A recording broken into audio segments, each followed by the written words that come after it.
Bendito Dios y Padre, te damos gracias en esta mañana, Señor, por permitirnos despertar, Señor, a un nuevo día, despertar a una nueva esperanza, Señor. Empezar este día, Señor, confiados en que estamos tomados de tu mano, Señor, que tu Espíritu Santo es quien nos da fuerza, quien nos capacita, Señor, quien nos transforma, quien nos guía.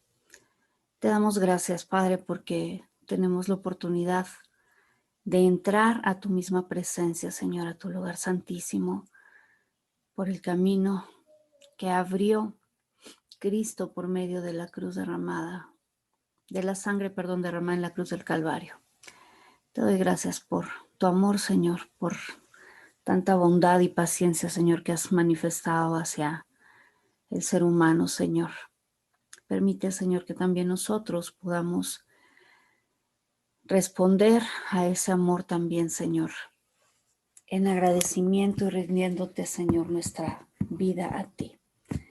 En el nombre de Cristo Jesús te lo pedimos. Amén.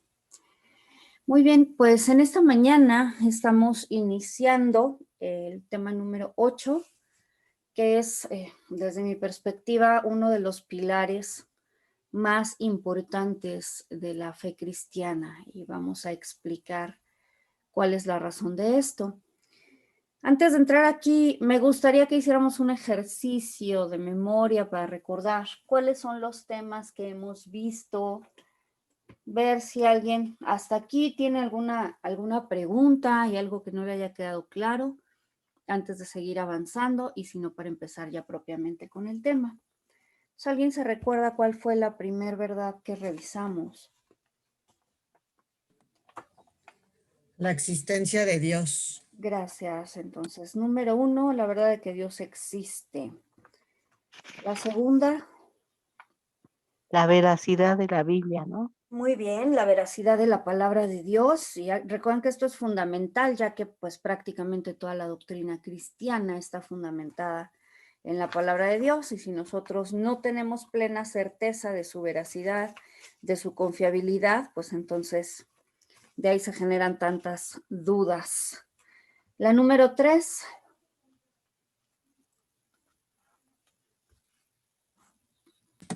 El pecado original. Es correcto. La entrada del pecado al mundo.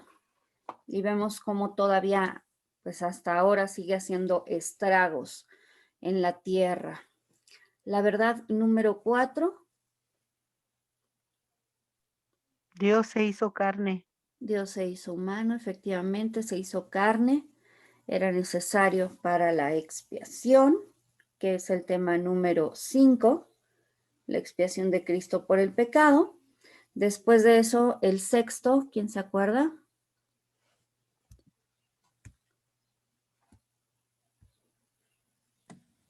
La justificación por medio de la fe. La justificación por medio de la fe. Ya ¿No es entendimos también redención? ampliamente, mande. ¿No es redención? No es la justificación mediante la fe. La redención Ah, lo vimos en la 5, que es la expiación de Cristo por el pecado. Ujú. Y el último que vimos ampliamente, el número 7. La vida transformada. Así es, la verdad de la vida transformada, la importancia de que nuestra vida como hijos de Dios lleve fruto. Y bueno, vamos a iniciar entonces a uno de estos temas, bueno, de los temas, repito, más importantes sobre los cuales descansa también la fe de todo hijo de Dios. Y pues vamos a establecer primero la base doctrinal para pasar posteriormente a ver toda la parte apologética, ¿sí? Es decir, a lo largo de la historia nosotros hemos creído acerca de la resurrección de Cristo, pero vamos a ver cuáles son las evidencias que permiten que nosotros podamos tener también certeza acerca de que esto es algo que verdaderamente ocurrió, que puede ser un hecho histórico comprobable y no únicamente parte de una mitología, como es algo que hoy tristemente está pues cobrando mucho auge, el que se lleve a creer que la palabra de Dios es mitología. Recuerden que la palabra mitología proviene de una raíz que es mito y bueno, mito no es otra cosa que mentira, es algo inventado. Entonces, decir que la palabra de Dios es mitología, pues es quitar toda esa credibilidad acerca de la historia bíblica, ¿sí? Entonces, nosotros como cristianos hemos escudriñado ampliamente la importancia de ver no únicamente de la veracidad de la palabra de Dios, la confiabilidad histórica de la conservación del mensaje del Evangelio a través del tiempo, sino también entender que cada palabra escrita en la Biblia pues es verdadera y es real, es histórica, no es confirmable. Para que no también tengamos idea que pues en la Biblia hay, pues no sé, ciertos relatos que son históricos, pero hay otros que probablemente son ficticios, ¿no? Historias de pronto como la de el diluvio, como la de la destrucción de Sodoma y Gomorra, de pronto y sobre todo yo creo que por ignorancia se puede llegar a pensar, no, es que eso no pudo haber ocurrido, ¿no? ¿Cómo se metían tantos animales en un arca? Pero cuando nosotros somos curiosos y nos metemos al detalle de ver la evidencia detrás de lo que dice la palabra de Dios, vemos que todo esto tiene un sustento. Es impresionante cómo el Señor nos deja en la palabra datos tan precisos, no solamente de tiempo, Él señala en un momento dado en qué tiempo se iba desenvolviendo ciertas historias, la certeza en cuanto a la geografía y que se ha podido corroborar geográficamente, arqueológicamente, la existencia de estos lugares, hay vestigios. Y, por ejemplo, en relación a Sodoma y Gomorra, decíamos que si nos metemos a buscar, bueno, pues resulta que hasta hoy hay evidencia de estas ciudades de la llanura que fue destruida a causa de la maldad.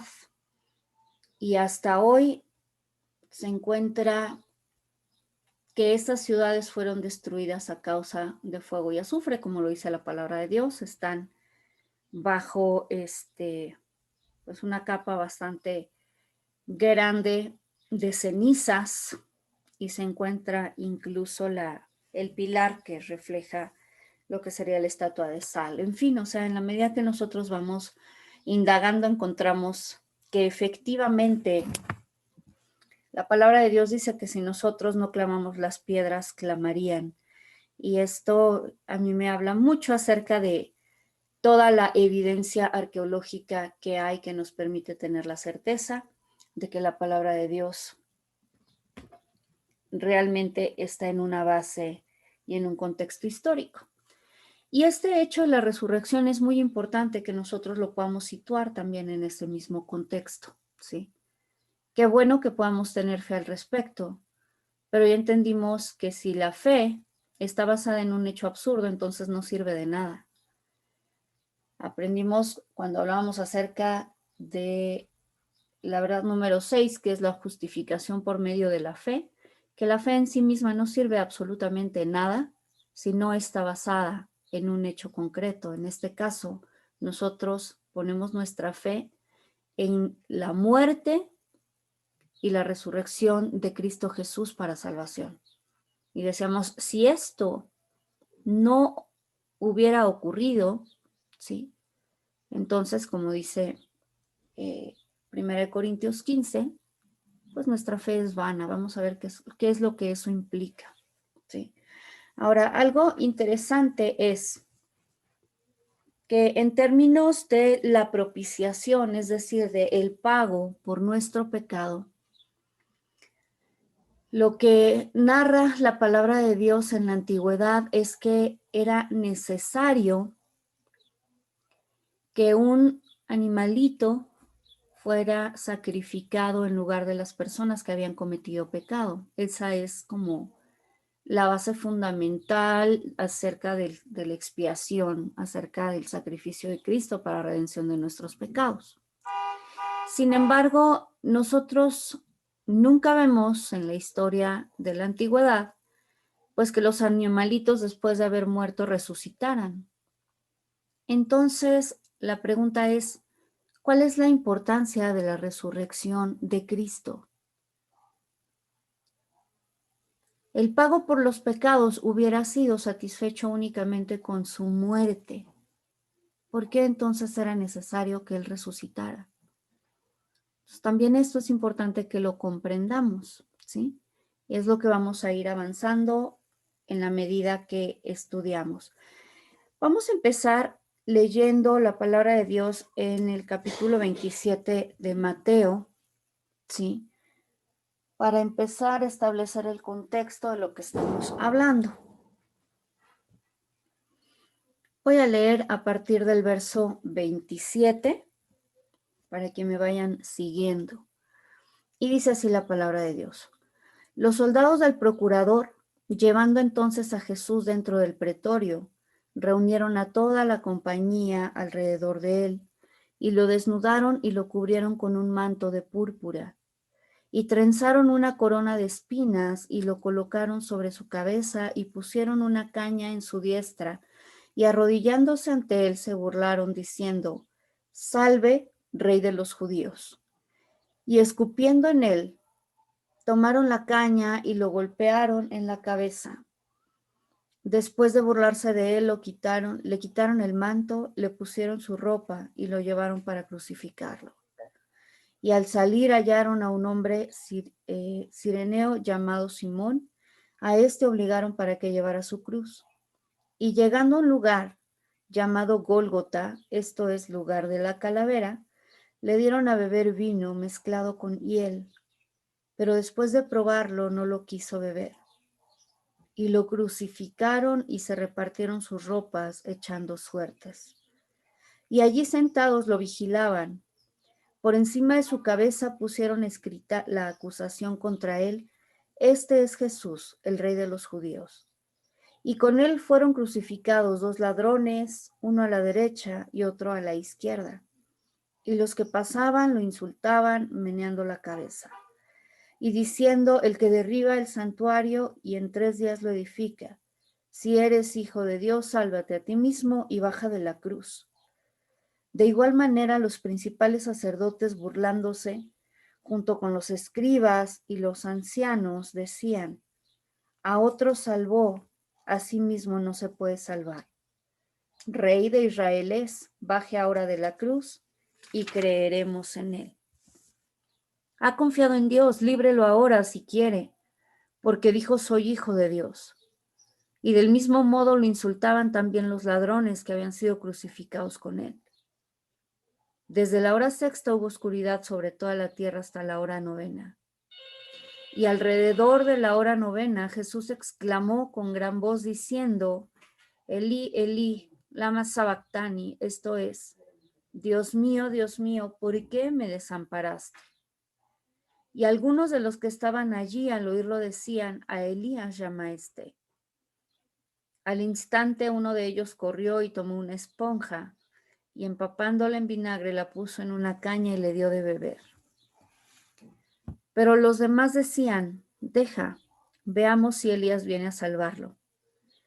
Entonces Jesús, clamando otra vez a gran voz, entregó el espíritu. Y he aquí el velo del santuario fue rasgado en 2 de arriba a abajo, y la tierra fue sacudida, y las rocas fueron partidas, y los sepulcros fueron abiertos, y muchos cuerpos de los santos que habían dormido fueron resucitados. Y saliendo de los sepulcros después de la resurrección de él, entraron en la santa ciudad y se aparecieron a muchos. Y el centurión y los que estaban con él custodiando a Jesús, viendo el terremoto y lo que estaba sucediendo, se atemorizaron en gran manera, diciendo, verdaderamente este era Hijo de Dios. Mirando desde lejos, estaban allí muchas mujeres, las cuales habían seguido a Jesús sirviéndole desde Galilea, entre las que estaban Miriam de Magdala, Miriam, la madre de Jacobo, y José, la madre de los hijos de Zebedeo. Muy bien. Recordemos que Cristo viene a esta tierra y teniendo aproximadamente 30 años inicia su ministerio. Es bautizado, recibe la unción del Espíritu Santo, es llevado al desierto para ser tentado por el diablo, dice la palabra de Dios. Y saliendo de ahí, fortalecido en el Espíritu, el Señor da inicio a un ministerio de poder que fue manifestado en hechos portentosos. Un ministerio plagado de sanidades, de liberación a cautivos, haciendo milagros que incluso se referían al control de la naturaleza.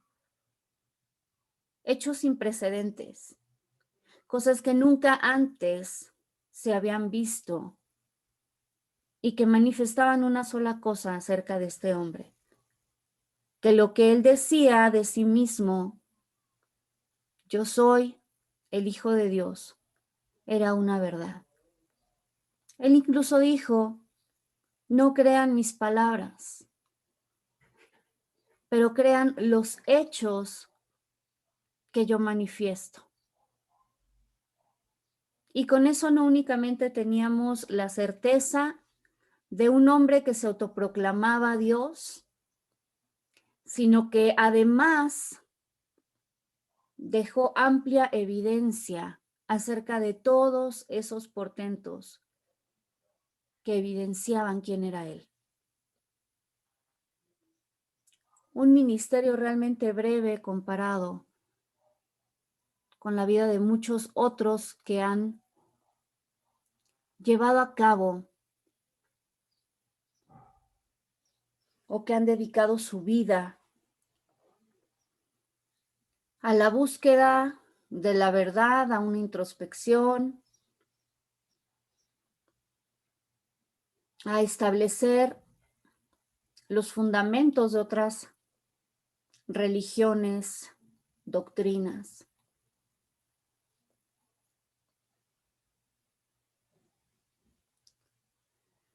Sin embargo, la vida de Cristo tuvo un fin trágico. A una muy corta edad, a los 33 años aproximadamente, él es tomado por el grupo, pues, de mayor conocimiento, vamos a decirlo así, de mayor entendimiento escritural, los más estudiosos de la palabra de Dios. Fueron ellos quienes le tomaron para llevarlo a la cruz.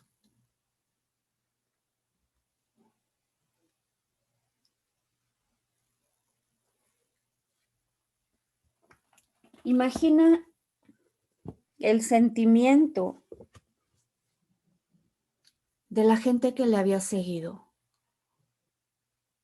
Multitudes que en un momento dado escucharon sus predicaciones. Personas que habían sido sanas de enfermedades incurables. Seguramente todos ellos escucharon acerca de la noticia de la muerte de Cristo. Y aunque probablemente en su momento recibieron su milagro, seguramente causaba un tremendo pesar el hecho de saber que ahora este hombre colgaba de una cruz. Que todo ese ministerio terminaba aquí.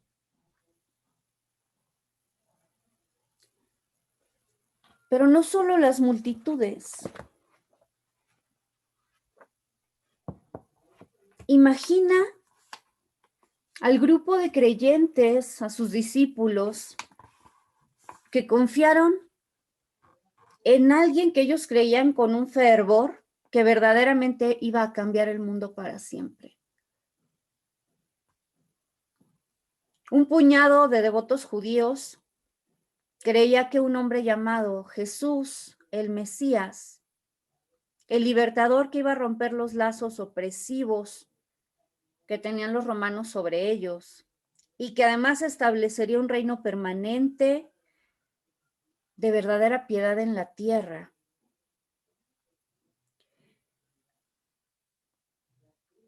El hombre que el profeta Isaías, Miqueas y tantos otros habían profetizado en las antiguas escrituras judías, que sería el Mesías quien iba a venir y restaurar todas las cosas hasta convertirlas en un paraíso, en el cual ya no habría más opresión, más riñas, más temor o incluso muerte. Estaba siendo crucificado. Y las implicaciones de todo esto, toda la tierra volvería a ser una vez más un jardín inmaculado, donde todos vivirían juntos y en paz para siempre, de ser verdad las promesas que él había hecho. Pero ¿y ahora? Ahora que él estaba ahí colgando esa cruz sin vida, ¿qué pasaría con todo esto que les había hablado?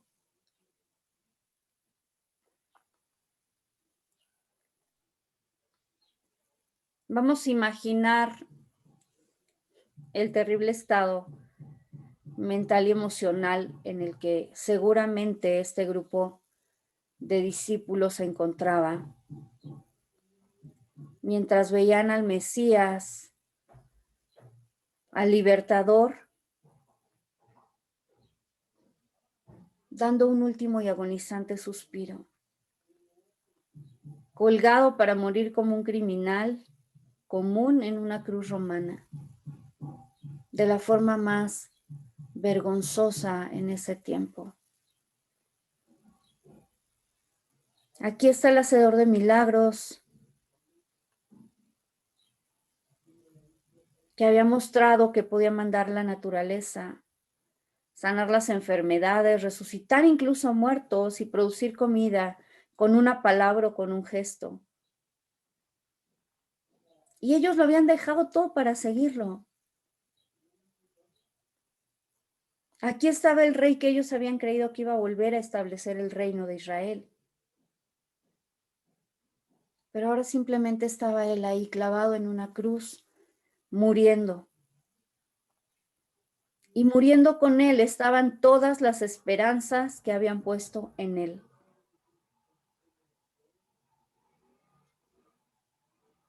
Debieron haberse sentido realmente sin esperanza. Parecía no haber salida a la absurda existencia que hasta antes de conocer a este maestro tenían.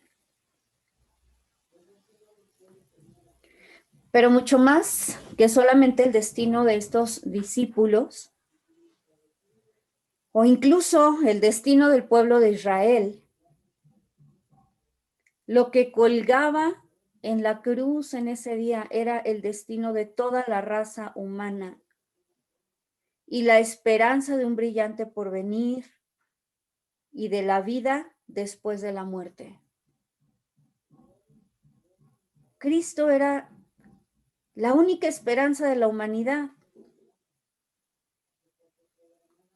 pues el hombre que estaba muriendo en esta cruz era aquel que Dios había prometido que vendría y sacaría a toda la humanidad de su dolor y desgracia hacia una vida eterna de gozo. Pero ahora con su muerte parecía que se había ido toda esperanza. La vida eterna era un mero sueño. La muerte iba a reinar para siempre. la esperanza del Mesías prometido para liberar a la humanidad de las cadenas, del pecado, de las tinieblas, parecía que se había hecho trizas. El supuesto Salvador estaba muerto y cualquier esperanza de liberación sepultada con él.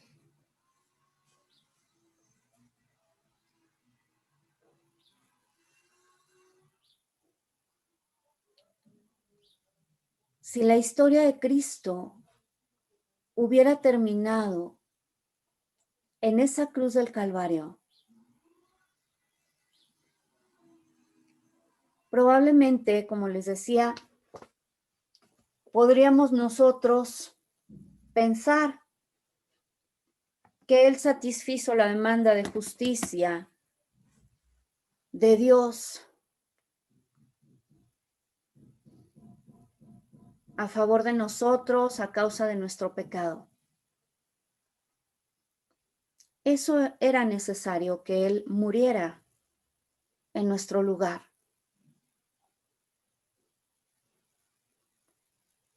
Entonces,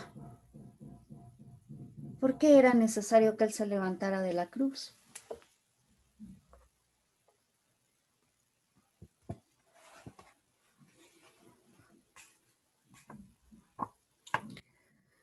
Bueno, pues es justamente lo que vamos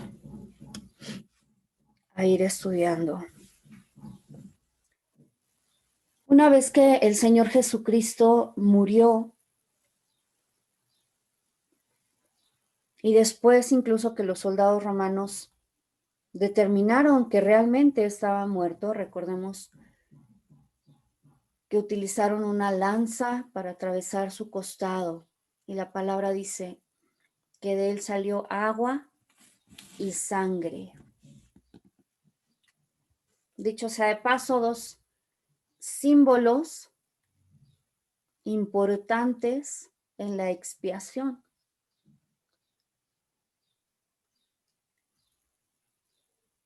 Una vez que hubieran comprobado que estaba muerto, lo bajaron de la cruz. Y dice la palabra que entregaron su cuerpo a un judío rico para que lo enterrara en una tumba nueva. El nombre de él es José de Arimatea. Y María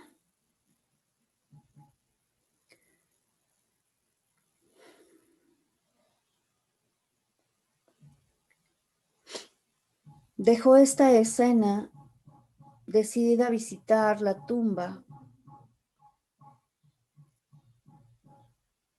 después de que hubiera terminado el entierro. Así es que el domingo por la mañana ella fue a la tumba y se encontró con algo que no esperaba. No solamente habían matado a Jesús de manera injusta, sino que también, para gran susto de ella, la tumba estaba abierta y no estaba su cuerpo. Temiendo que alguien hubiera robado el cuerpo, ella corrió hacia Pedro y Juan, dos de los discípulos de Jesús, y les dijo lo que había visto. Totalmente incrédulos, los discípulos del Señor corrieron rápidamente hacia la tumba para verificar la historia por sí mismos. Y cuando llegaron, vieron los lienzos que estaban ahí aún intactos, pero no se encontraba el cuerpo por ningún lado. Los dos discípulos regresaron a casa asustados y confundidos. ¿Qué habría pasado con el cuerpo? ¿Quién se lo habría llevado? ¿Con qué intenciones? Seguramente tenían muchas dudas dando vueltas en su cabeza. Pero María se quedó atrás. Ella se asomó a la tumba para dar una última mirada. Y lo que vio la sorprendió. Estaban allí dos hombres vestidos con brillantes túnicas blancas, sentados dentro de la tumba. ¿Por qué lloras?, le preguntaron.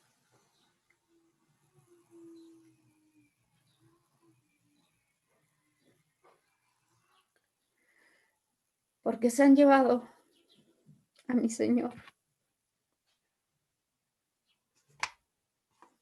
Y no sé dónde le han puesto, dijo ella. Volteándose, luego ella vio algo más sorprendente. Jesús estaba parado delante de ella, vivo. Pero de manera extraña, en lugar de reconocerlo, ella lo confundió, pues probablemente con un jardinero.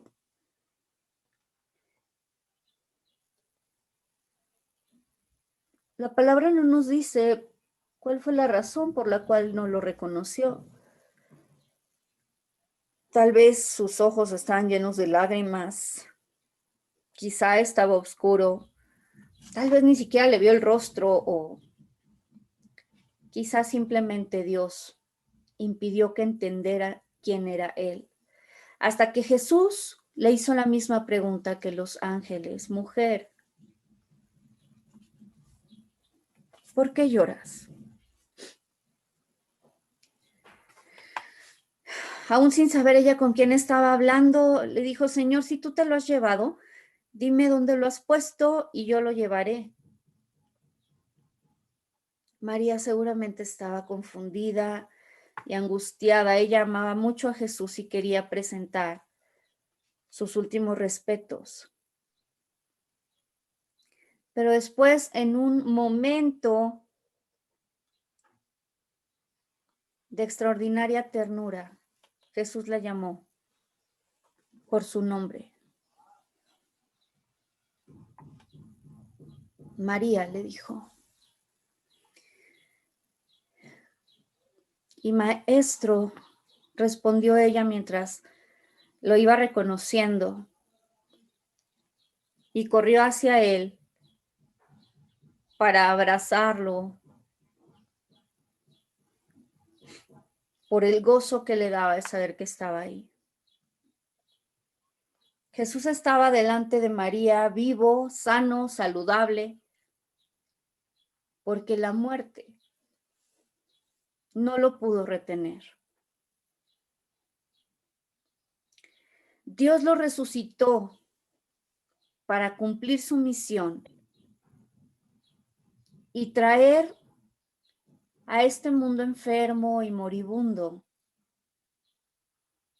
la esperanza de la vida eterna.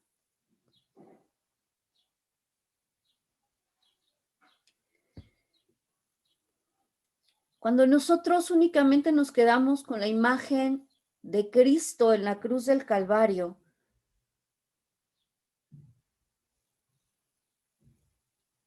lo que viene a nosotros es un sentimiento de desesperanza. Parece que todo estaba perdido. Que una vez más, como siempre, la muerte ganó.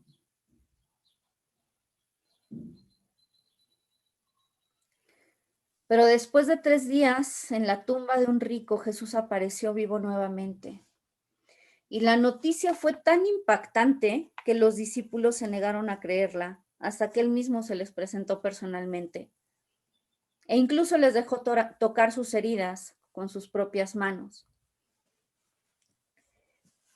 Entonces Jesús hizo una declaración asombrosa a sus discípulos. En el futuro ellos también iban a tener cuerpos resucitados como el suyo. Cuerpos que nunca iban a deteriorarse, enfermar, envejecer o incluso morir. Ellos iban a alcanzar la única gran esperanza que traería significado a una existencia que de otro modo carecía de sentido. Ellos iban a tener una vida nueva, sin muerte o dolor, en la presencia de un Dios amoroso para siempre. Y esta es la gran esperanza que ofrece Jesucristo a un mundo sin esperanza, una vida con Dios más allá de la muerte, libre de dolor y sufrimiento y llena de un gozo ilimitado.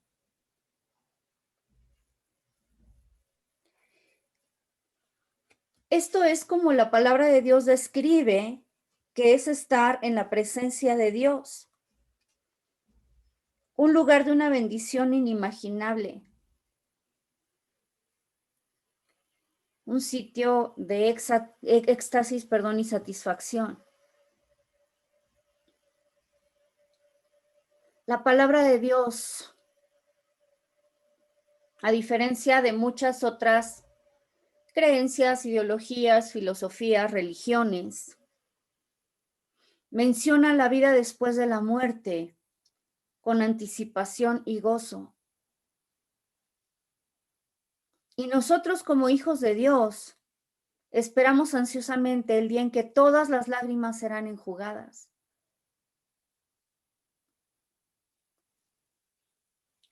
Esta creencia no es únicamente una ilusión, como castillos en el aire diseñados para hacernos sentir bien en medio de un mundo desesperado. No es como muchos han creído solamente una idea que bueno, si nos da paz, qué bueno que lo creamos. Así no sea verdad, como si nos estuvieran contando un cuento de hadas. Si eso te hace sentir bien mientras vives, pues créelo así, no importa cuál sea la realidad. Sin embargo, lo que es maravilloso respecto a todo esto, la resurrección de Cristo y la promesa de una vida eterna, también para nosotros, es justamente saber que es verdad.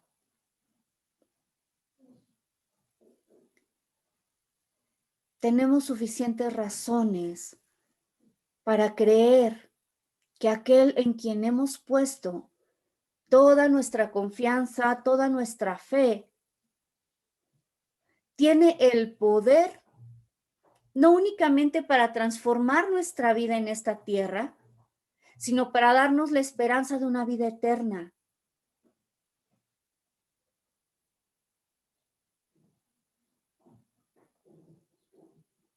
A la luz de esto, cuando nosotros consideramos nuestro dolor, las luchas actuales,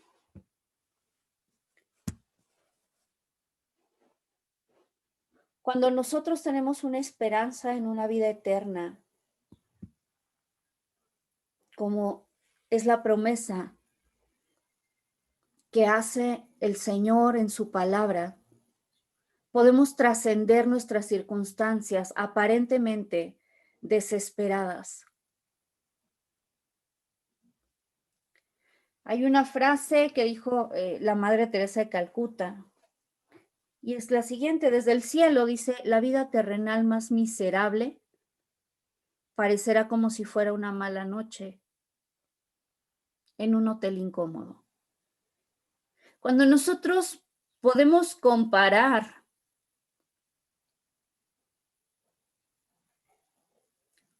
la pequeñez, lo transitorio que es esta vida, esos 70, 80, quizás hasta 100 años que pasamos en esta tierra,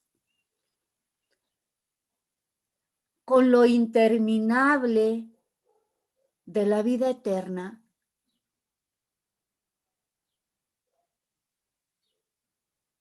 realmente eso nos hace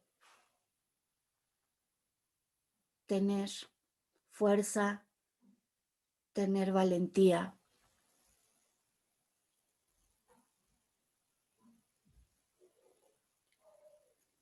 Podemos cobrar ánimo en las palabras que Cristo pronunció cuando la muerte lo estaba mirando desafiantemente. Él nos dijo, en el mundo tendréis aflicción, mas confiad, porque yo he vencido al mundo.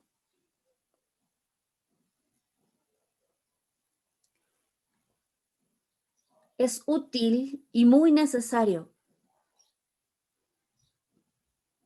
recordar durante las pruebas difíciles que enfrentamos que nuestra propia resurrección está a la vuelta de la esquina. Nuestra esperanza no está en esta tierra. Nuestra esperanza está en los cielos.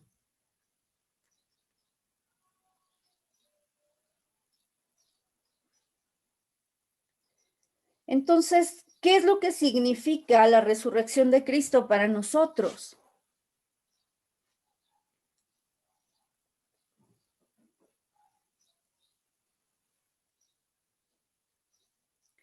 Si Cristo resucitó, es asombroso. Pero bueno, ¿qué tiene que ver la muerte y la resurrección de un hombre hace 2000 años conmigo ahora, en el siglo XXI? La promesa de la resurrección para nosotros es esta. Lo que le sucedió a Cristo puede sucedernos a nosotros. Así como Él, nosotros moriremos. Pero su resurrección es una promesa que indica que la muerte no es el fin. Su resurrección es el prototipo de la nuestra. Cristo marcó el camino atravesando la muerte para llegar a la vida eterna. Y nos dice que podemos seguir sus pisadas teniendo su mano guiándonos en todo el trayecto. La resurrección nos da esperanza de un futuro glorioso, sin dolor, libre de muerte.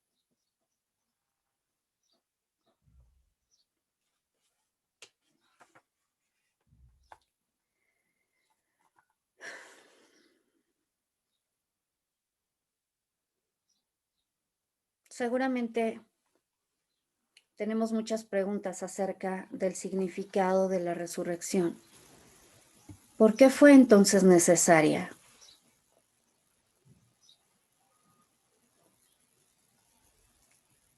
Reflexionemos por qué este mundo está hecho un desastre.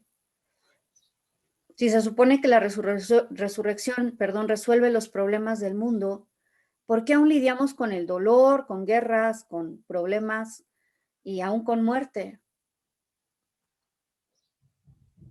¿Qué pasa con mis esperanzas personales? ¿Se perderán cuando yo muera y me encuentre en el cielo? ¿Se romperán mis relaciones para siempre?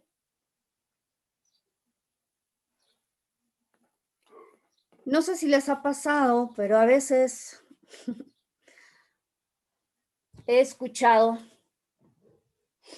de mis sobrinas pequeñas que cuando se les habla acerca de, ok, el mundo se va a acabar, se acerca el final de los tiempos, que su respuesta sea, no, todavía tengo tanto por vivir.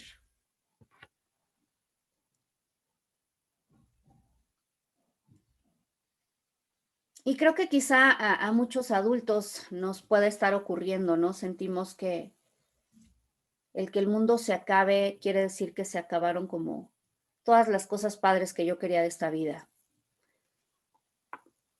Personalmente pienso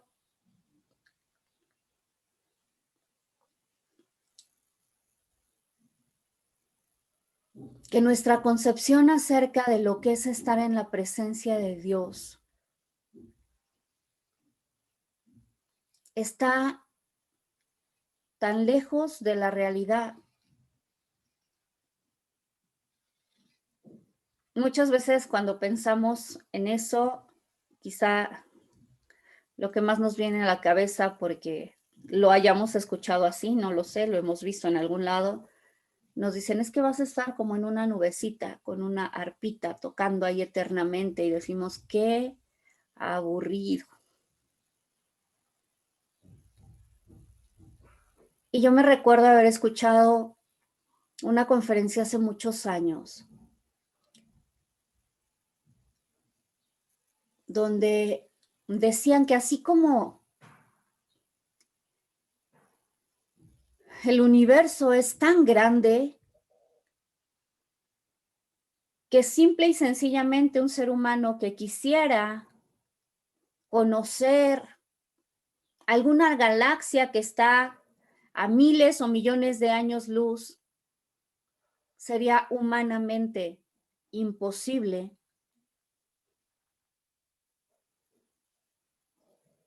Porque tenemos limitaciones físicas, porque tenemos limitaciones en tiempo. Simplemente el querer viajar a un lugar tan lejano, la vida no nos daría para ello.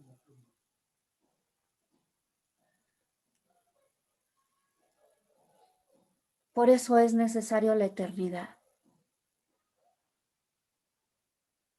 Tenemos un Dios infinito que ha creado cosas maravillosas.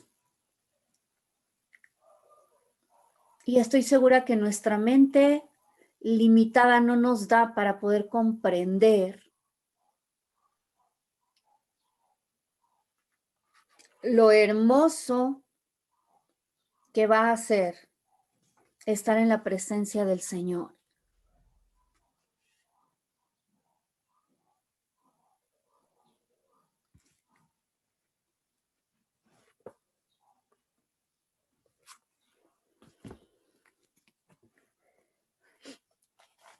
La resurrección de Cristo, como empecé diciendo, es uno de los pilares de la fe cristiana. Acompáñenme por favor a 1 Corintios capítulo 15.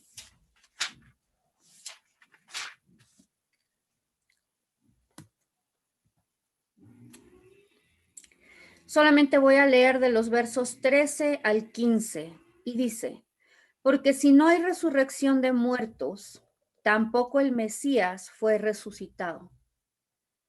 Y si el Mesías no fue resucitado, vana es nuestra predicación, vana también vuestra fe. Y hasta somos hallados falsos testigos de Dios, porque testificamos que Dios resucitó al Mesías, al cual no resucitó, si es verdad que los muertos no son resucitados. Fíjense aquí lo que está haciendo Pablo, es muy interesante, porque él dice, tenemos una doctrina, y si nosotros, nos vamos más atrás a leer todo esto, verso 3 y 4 dice, porque primeramente os entregué lo que también recibí. Él está predicando una doctrina, ¿sí? La doctrina es que el Mesías murió por nuestros pecados conforme a las Escrituras, que fue sepultado y que resucitó al tercer día también conforme a las Escrituras. Pero después dice, ok, esa es la doctrina. Pero ahí recuerden que él está en un altercado con personas que dicen que no existe la resurrección. Y les dice, muy bien, si ustedes tienen razón y no existe la resurrección, entonces Cristo tampoco resucitó. Y si Cristo no resucitó, entonces nuestra vida es vacía. Lo que enseñamos es vano, no tiene ningún sentido y además somos hasta mentirosos, porque vamos predicando que Cristo resucitó cuando esto en verdad no ocurrió, si es que verdaderamente la resurrección no existe. Lo que está haciendo aquí Pablo es apologética. La verdad no puede contradecir una doctrina. Lo que él está haciendo es fundamentar la doctrina que está predicando sobre algo que es real, que es verdadero. Y aquí vuelvo a repetir, porque la fe por sí misma no basta. No es suficiente que nosotros creamos en algo y que tengamos la mejor intención en lo que creemos, sino que es necesario que aquello en lo que nosotros fundamos o fundamentamos nuestra fe sea veraz, sea comprobable, sea real.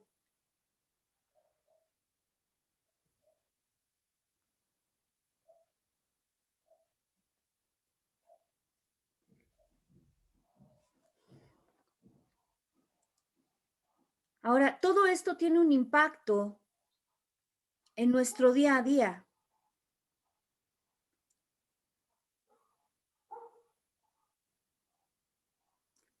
El verso 17 dice, si el Mesías no fue resucitado, vuestra fe es inútil.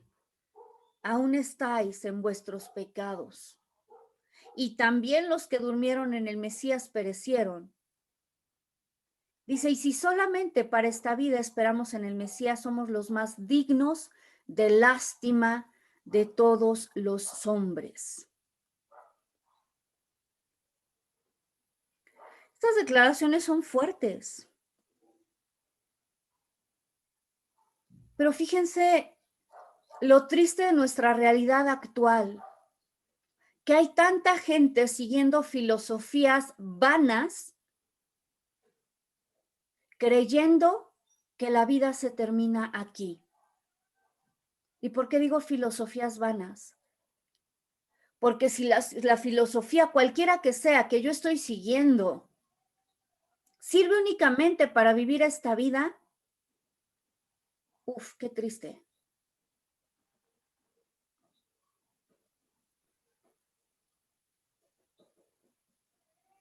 Pero hoy la mayoría de la gente está centrada en el aquí y en el ahora. El enfoque es, vive tu vida. Si la vida es solamente una, hay que vivirla.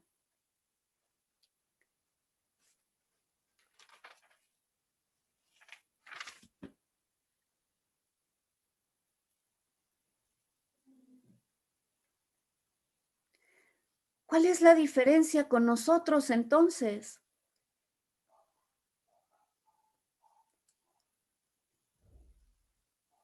Fíjense lo que dice Pablo y la conclusión de toda esta disertación que hace acerca de la resurrección de Cristo.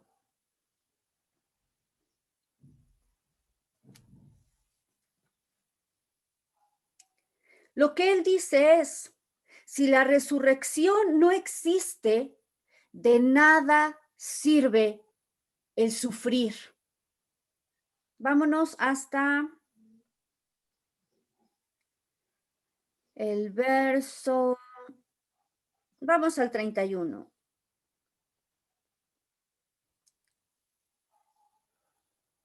Perdón, 32 dice, si como hombre batallé contra fieras en Éfeso, ¿qué provecho obtuve si los muertos no son resucitados? Y después hace una declaración que es, comamos y bebamos, pues porque mañana moriremos. ¿Qué quiere decir esto? Si la perspectiva es que la vida termina aquí, ¿qué sentido tiene tratar de llevar una moralidad, de hacer el bien a los demás? No tiene ningún sentido. ¿Qué sentido tiene el sufrimiento? Es hasta absurdo.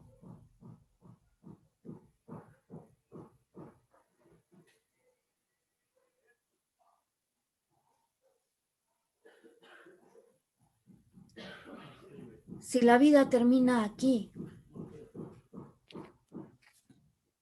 pues démosle entonces rienda suelta a nuestra vida, porque todo aquí se acaba. Así es que la resurrección de Cristo nos da una esperanza de vida eterna, de tal manera que hace que todo lo que nosotros experimentamos en esta vida, incluyendo persecución, dolor, pruebas, sufrimiento, tenga sentido.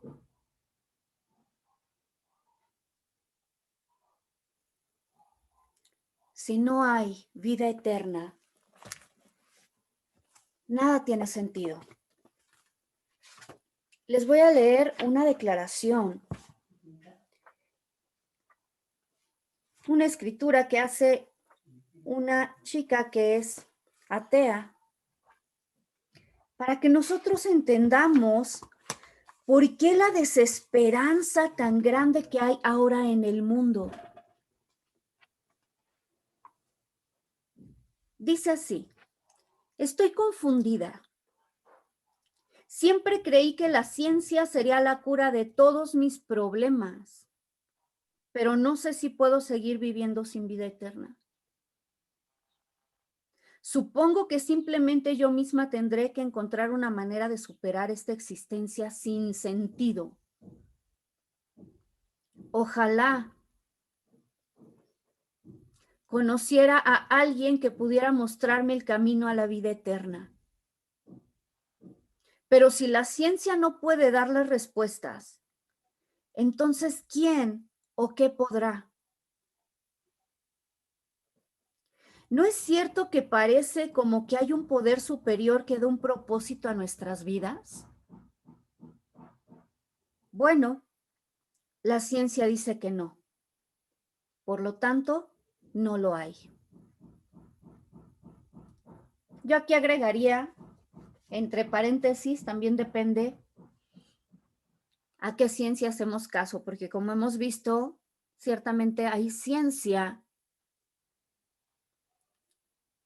que busca demostrar en términos lógicos, en términos comprensibles a nuestra mente humana, la existencia de Dios, como lo hay también ciencia que busca demostrar su inexistencia. Pero lo que quiero que vean acerca de esto es la desesperanza que queda en el ser humano si todo lo que hay es esta vida. Si yo analizo mi vida y me doy cuenta acerca de lo que he vivido, de las cosas terribles que me han ocurrido, de las malas decisiones que he tomado y de las consecuencias de ellas en mi vida, si yo me doy cuenta de la edad que tengo, 40, 50, 60 años, y siento que cada vez se está acercando más mi fin, pierdo toda esperanza.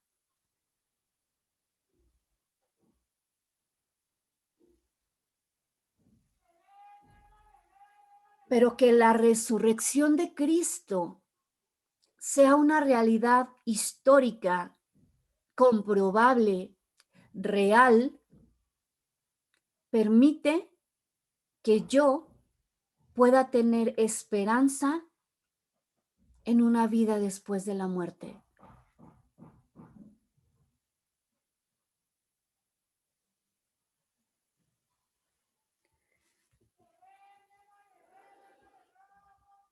Vamos, por supuesto, a hablar ampliamente acerca de este tema en las siguientes clases. Hasta aquí no sé si tienen alguna pregunta o algún comentario.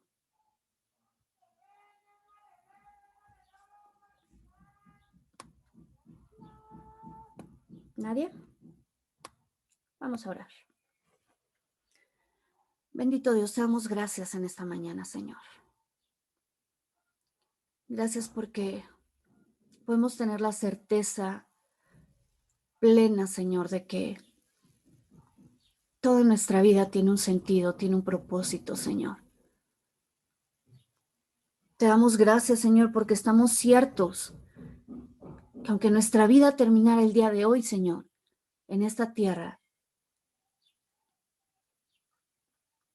tenemos una esperanza viva, una esperanza real de que estaremos contigo.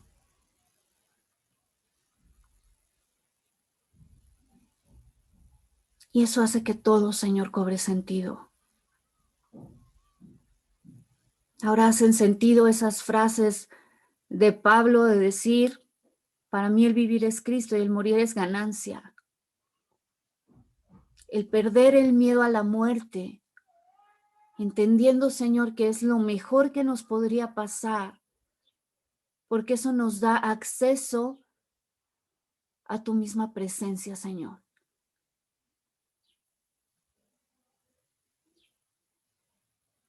Te damos gracias porque al saber que tenemos la esperanza de una vida eterna, Señor, tiene sentido lo que hacemos, incluso lo que padecemos por causa de Cristo.